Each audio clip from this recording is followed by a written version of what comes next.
La loi ESS va permettre au monde de l'économie sociale et solidaire renouvelée, puisqu'elle ouvre ses portes à des entreprises qui ne sont pas des entreprises simplement statutaires, mais dont l'impact social sera reconnu et vérifié, permettre à ce dispositif de grandir, de se développer, de devenir un acteur économique à part entière. Alors la loi, c'est pas fait pour innover.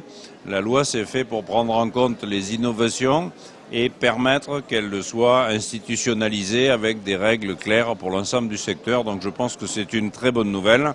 Je pense que Benoît Hamon a écouté l'ensemble des acteurs et que cette loi est sans doute une visibilité accrue, une capacité de grandir et de se professionnaliser pour l'ensemble des acteurs de l'entrepreneuriat social et de l'économie sociale. Chaque pays européen a pris des dispositions personnelles. On a créé des entreprises commerciales à but non lucratif, on a créé des coopératives spécifiques chez d'autres partenaires.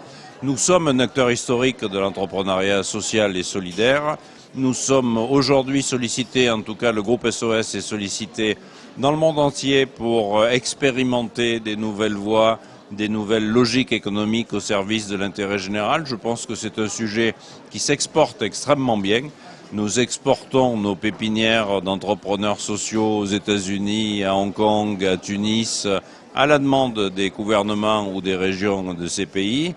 Nous exportons notre savoir-faire en matière de financement, puisque le comptoir de l'innovation investit dans des entreprises à fort impact social. Donc nous avons un vrai savoir-faire qui demain nous sera envié et qu'évidemment nous mettons en open source à la disposition de tous nos partenaires européens et au-delà. Paradoxalement, l'innovation sociale est en train d'intégrer les grandes entreprises classiques. Il n'y a pas de difficulté dans la co-construction entre les grands groupes de l'économie sociale et les grands groupes de l'économie classique. Nous avons des choses à apprendre les uns des autres. Nous sommes extrêmement contents de travailler avec Renault, avec Total, avec 3M sur l'innovation au service des usagers et au service des salariés.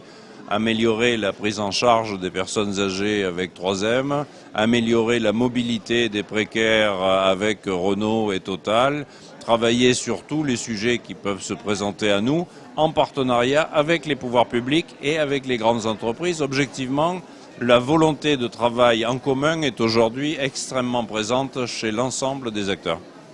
Je pense que le crowdfunding est un sujet formidable parce qu'il va permettre demain à chacun d'entre nous de choisir de participer à la production d'un film, à l'édition d'un livre, à la production de musique. Donc je pense que c'est un sujet absolument majeur. Ça met la finance au service du citoyen et je trouve ça formidable.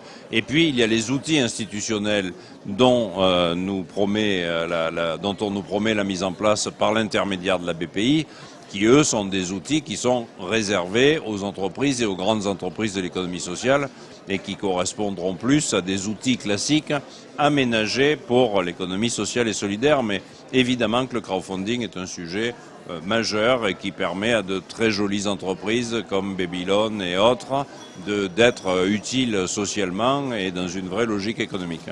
Dans un pays où les trois quarts sont tétanisés et pessimistes, quand la France s'engage, bouge, crée, invente, facilite, je ne peux qu'applaudir à deux mains toutes les initiatives et évidemment celle du président de la République parmi tant d'autres.